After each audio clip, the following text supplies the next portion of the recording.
Can't forget the clapboard. What's up, everybody? Welcome to another segment of The Retired Gamer.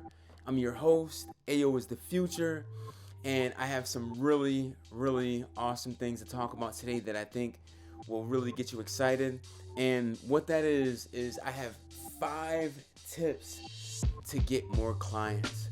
Now, every industry is different, so mainly what I'm speaking on my own experience for what I've done to get more clients and how successful it has been for me and how this may work for you.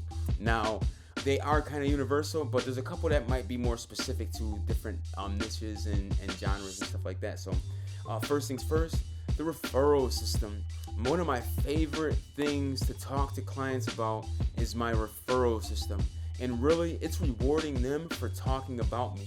It's like if you go and you tell somebody that you work with me, when you find out somebody's looking for like a photographer for a wedding or a videographer for a docuseries, and you say to them, hey, I know somebody who is phenomenal at such and such, and you pass on my information, your next project will be 50% off.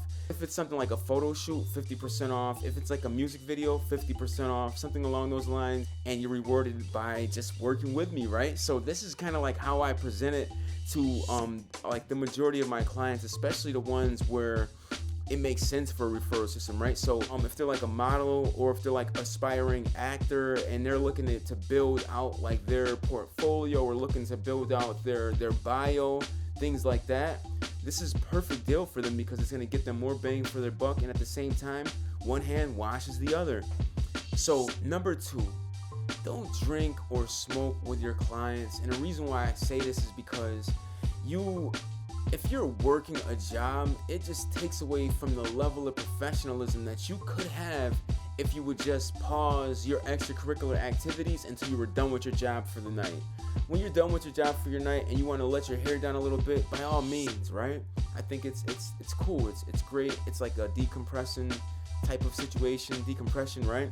So I get that. But when you're like filming, shooting, recording, your senses get all like there's not 100%. You may think that you're getting closer to where creative excellence is at, but it's really not the case. And I'm speaking from like owning an audio studio, having engineers, drinking while recording, and then the tracks sound shitty. They're trash, right? And it's like you got to do all this stuff over again. Now that's not our client's fault.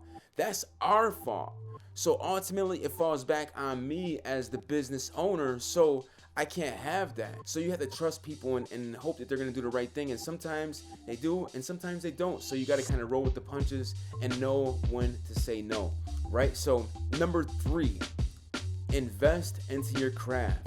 Be able to like deliver at the top of your game. You know your tools are going to be reliable. Your resources that you have within your field, you're going to be able to like actually use that. So for photographers, for videographers, you'll be able to really like look at your gear and keep on improving upon it, because when your clients see that you're investing into your own company, investing into yourself, ultimately they're going to feel a lot more comfortable working with you, because they're going to say, man, he really takes this seriously. He still has fun, but this is like, I know if I go to him, I'm not going to be waiting for 18,000 weeks to get my pictures back, or I'm not going to be getting ran around and not given the full information on stuff, which kind of leads to my number 4, my next point.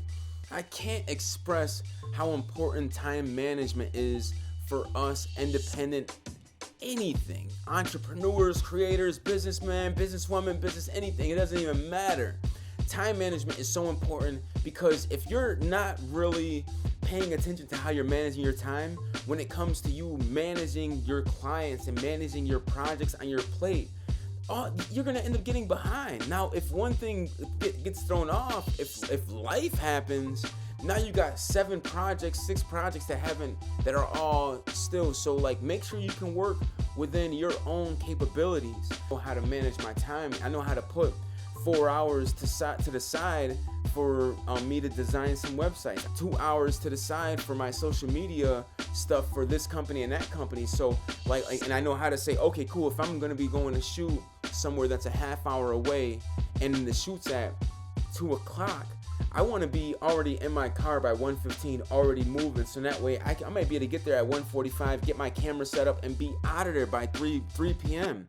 And I just made $200, right? And because it's all about time management, ultimately over the course of the years, you'll be able to really hone in on your craft, and that right there will ultimately make you more efficient as a creator. And I just think it's one of the biggest things that a lot of artists tend to sleep on. Know what I mean? So, but that's just my perspective. The final one, and this right here kind of ties into one of my favorite authors, in Napoleon Hill, and for what he calls going the extra mile, and what I call under promising and over delivering. So what I mean by this is sometimes if I have like a wedding to film, right? What I'll do is I'll do everything that is asked of me, and then I'll find time to do some more creative stuff that's not asked of me, right?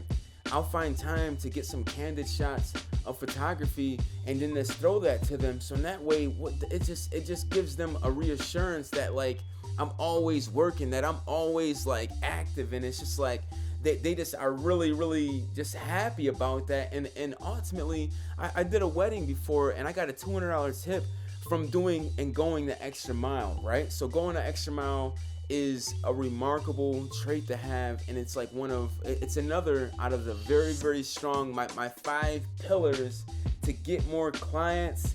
People love to talk about that, and people love to save money. So if you can help people save money, going the extra mile, under promising, over delivering is gonna see to it that they talk about you and that you'll get more clients. So I hope this helps you along your creative journey. With that being said, I am the Retired Gamer. Ayo is the future. I'd like to thank you for tapping in and tuning in with me. And like I said, this episode is sponsored by Bliss Life, and I just had to have one of these, right? Because the reason being, they're like I said, it's like Skittles had a baby with cotton candy. It's so strange, and it almost tastes like Pop Rocks almost, but not as harsh and not as like everywhere, and just man, so easy to enjoy, and they are absolutely delicious. Freeze-dried rainbow candy. Oh, my kids are gonna love this. So we'd like to thank you, Bliss Life, for tapping into the Retired Gamer. And once again, I gotta go. So with that being said, let's go. I can't forget about the clapboard.